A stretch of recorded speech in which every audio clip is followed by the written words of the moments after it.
அண்மை செய்தியை பார்த்துக் கொண்டிருக்கிறோம். பகுஜன் சமாஜ் கட்சியின் மாநில தலைவர் ஆம்ஸ்ட்ராங்கின் கொலை வழக்கு மிகவும் பரபரப்பாக சென்று கொண்டிருக்கும் நிலையில் இந்த கொலை வழக்கில் கைதான 11 பேருக்கு 5 நாள் போலீஸ் காவல் அளித்து சென்னை எழும்பூர் நீதிமன்றம் உத்தரவு பிறப்பித்திருக்கிறது. இதை அண்மை செய்தியாக பார்த்துக் கொண்டிருக்கிறோம். இது பற்றிய மேலும் விவரங்களை வழங்குவதற்காக எமது செய்தியாளர் சாலமன் இணைப்பில் இருக்கிறார். சாலமன், வணக்கம். சென்னை எழும்பூர் நீதிமன்றம் அளித்த உத்தரவு பற்றிய முழு விவரங்கள். பகுஜன் சமாஜ் கட்சியின் மாநில தலைவரான ஆம்ஸ்ட்ராங் கொலை செய்யப்பட்ட வழக்கில் கைது செய்யப்பட்ட 11 நபர்களுக்கு 5 நாட்கள் போலீஸ் காவல் வழங்கி எழும்பூர் மேஜிஸ்ட்ரேட் தயாளன் உத்தரவு ஒன்றை பிறப்பித்துள்ளார்.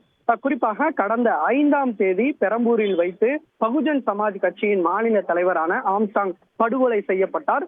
இந்த வழக்கு தொடர்பாக செம்பியம் போலீசார் தனிப்படை அமைத்து தீவிரமாக நடத்திய விசாரணையில கடந்த ஆண்டு கொலை செய்யப்பட்ட ஆற்காடு சுரேஷுக்கு பழி வாங்குவதற்காக அவரது தம்பி புன்னை பாலு என்பவர் அடியாட்களை ஏவி இந்த கொலையை செய்திருப்பது விசாரணையில் தெரிய வந்ததை அடுத்து இந்த சம்பவம் தொடர்பாக போலீசார் 11 நபர்களை கைது செய்து தீவிரமாக விசாரணை மேற்கொண்டு வருகின்றனர். குறிப்பாக இந்த ஆம்ஸ்ட்ராங் கொலை வழக்கானது தமிழகம் முழுவதுமே பெரும் அதிர்வலையை ஏற்படுத்தியுள்ள நிலையில இந்த வழக்கின் பின்னணியில் யார் யார் உள்ளனர், குறிப்பாக கைது செய்யப்பட்ட நபர்கள் உண்மையான குற்றவாளிகள் என உண்மையான குற்றவாளிகள் இல்லை என அவரது ஆதரவாளர்கள் தொடர்ச்சியாக குற்றம் சாட்டி வரும் நிலையில தற்போது கூடுதலாக அவர்களிடம் விசாரணை மேற்கொள்வதற்காக 7 நாட்கள் கஸ்டடி கேட்டு செம்பியம் போலீசார் எழும்பூர் நீதிமன்றத்தில் ஒரு மனு ஒன்றை தாக்கல் செய்தார். இந்த மனு மீதான விசாரணை இன்று மாலை வந்த நிலையில 5 நாட்கள் கஸ்டடி வழங்கி இந்த உத்தரவு ஒன்றை பிறப்பித்துள்ளார். அவர் கஸ்டடி கொடுத்துள்ளதால் தற்போது கான்பரன்ஸ் மூலமாக இந்த விசாரணையானது நடைபெற்றது. அதாவது பூந்தமல்லி கிழக்கு சிறையில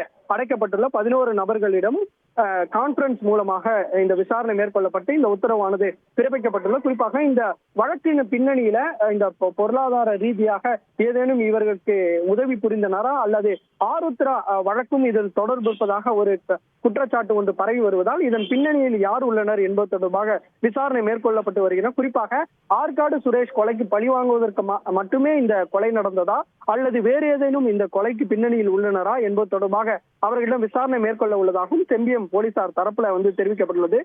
குறிப்பாக இந்த வழக்குல யார் யாருக்கெல்லாம் தொடர்பு என்பது தொடர்பாக விசாரணை மேற்கொள்ள தற்போது 5 நாட்கள் விசாரணை செய்ய 11 பேரையும் கஸ்டடியில் எடுத்து விசாரணை மேற்கொள்ள இருப்பதாக போலீசார் தரப்புல தெரிவிக்கப்பட்டுள்ளது. விரிவான விவரங்களை வழங்கியதற்கு நன்றி சாலமன்.